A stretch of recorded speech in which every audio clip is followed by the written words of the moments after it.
Alright, we're going to kick off the new year by comparing the two new generation type team superheroes. And no, it is not Spider-Man. There's a CW DC show, Stargirl. If you have no idea what that is, it is a DC show that is a part of the Arrowverse. Then we have the Marvel show called Ms.Marvel on Disney Plus, and I'm assuming that you know Ms. Marvel is. So, which of these shows are superior? Well, we're about to find out with the battle crash.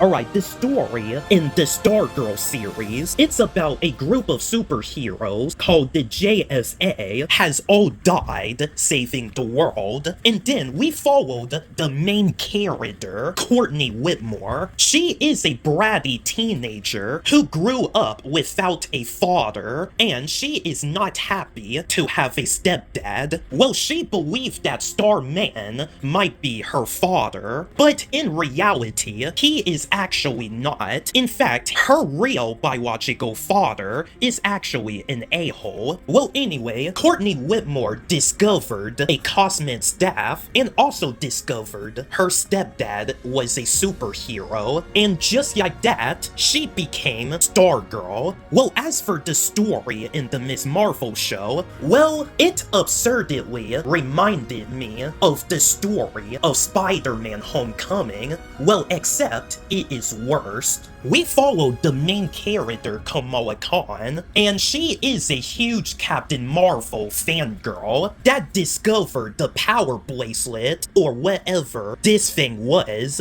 She put it on, she gets powers, and just like that, she became a superhero and also became a fugitive. Yeah, the plot in both of these shows are pretty simple. But the difference is that Stargirl leans into emotional core and character's purpose through and through, and even the newer seasons. The storyline in Ms. Marvel was pretty bad, in my opinion. The show was basically about Kamala being on a run by the wall the whole time, while introducing the lore of the power bracelet that Ms. Marvel had, and adding more uninteresting subplot to fit in each episode, and that is kind of a mess. Okay, let's talk about the heroes in both of these shows. Well, Courtney Whitmore, she's a bit bratty, but she's also friendly, and she sees the good in people, especially villains, and I think that would make Stargirl a unique superhero. Well, as for Ms. Marvel, well, I enjoyed her snarky personality, but it seems there's nothing else interesting about her. Yeah, Kamala Khan is just one of these main characters that I did not care for. Well, right after I watched the Marvels, well, I thought Kamala was decently passable, but we're talking about the time that I didn't like her, so the movie doesn't count, unfortunately. So at the end of the day, it felt like I'm more into Stargirl's character than I am into Ms. Marvel's character, and the story of the Stargirl show was underrated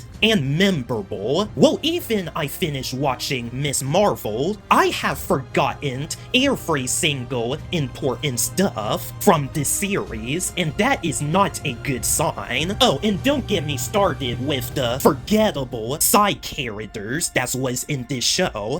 Okay, on that note, the show with the superior story and title character is Stargirl. Okay, the characters from Stargirl, we have Rick Tyler as the Hourman, Yolanda as Wildcat, Beth as Hourman, Pat Dugan as Stripe, Simon Grundy, Sydney Berman as the Shiv, Artemis Croc, and the rest. Once more, well, I gotta say, the characters were great. with their different personality and how they work together with Stargirl. And I gotta say, Sydney Berman was my favorite character of this show, and it's probably because she is an anti-hero in season 3, and I had a thing for anti-heroes because I was one. Because me personally, I'm more of an anti-hero type, and that's just my whole personality. But not only Shiv is good and evil, she had a pretty funny sassy attitude towards the heroes and an understandable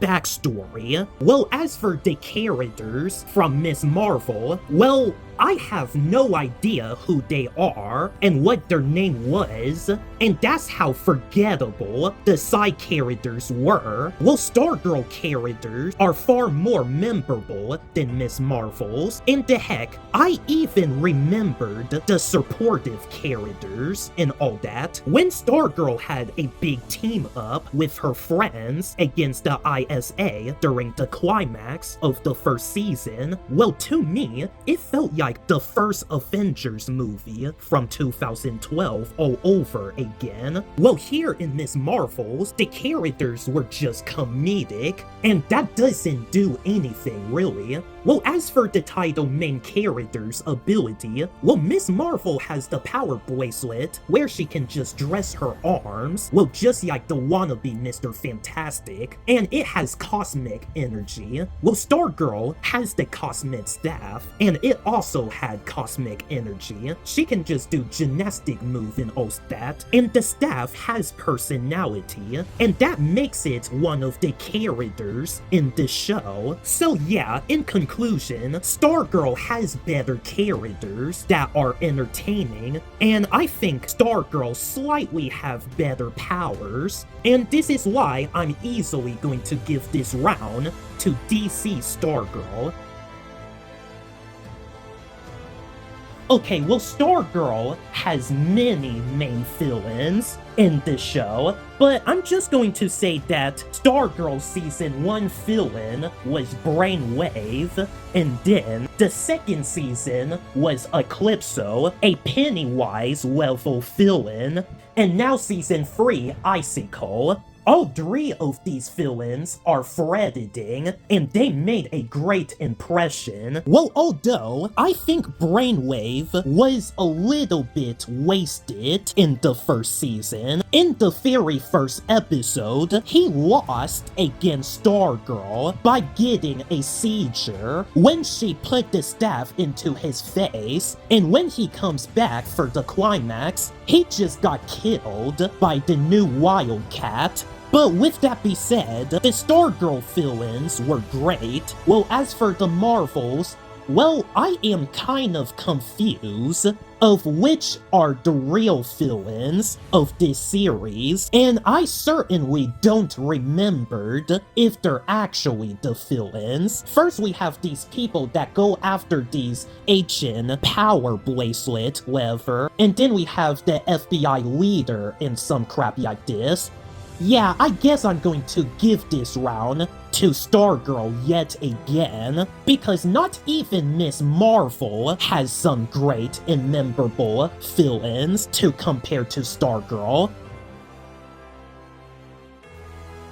Okay, overall, Stargirl was by far the best Arrowverse show, in my opinion. It has the emotional depth, the action was pretty fun, and the heck, it even got better in season 2 and 3, and I just recently got a Stargirl comic book, and that's how much of an impact the Stargirl character had on me. Well, Ms. Marvel was a pretty fun show too, but compared to Stargirl, it felt like an afterthought. And I did find myself to appreciate Stargirl, even though it is not DC's biggest characters. Well, I hope that James Gunn can do something about making a Stargirl movie. I would definitely appreciate it. And I would be happy about that. Okay, it's time for the scores. Ms. Marvel gets a 6 out of 10, and Stargirl gets a 9. Okay, the reason why Stargirl is not a 10 out of 10, because the only criticism that I had with this show is Mike Dugan and Hakeem being with Sydney Berman as an uninteresting subplot of season 3, and I think that kills and underwhelmed the climax for me.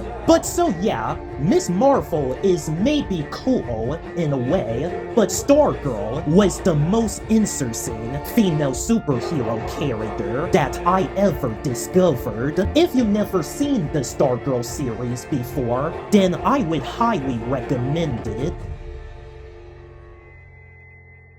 Thank you guys so much for watching. 2025 is officially coming to an end, and we're about to enter 2026. So yeah, I gotta say, 2025 was another great year for me. Well, there's a few stuff that I don't like. In fact, I think 2023 and 2024 are the better years, but it was a flawless year for movies. Yeah, 2025 movies were perfect by a long shot. But anyway, for next year, there are more comparison videos on the way, and you're about to see some more improvement in my videos, and I am working on 2 new movies since I made The Loud House and The Foster Squad. So I wish you guys a happy new year, and I'll see you in 2026.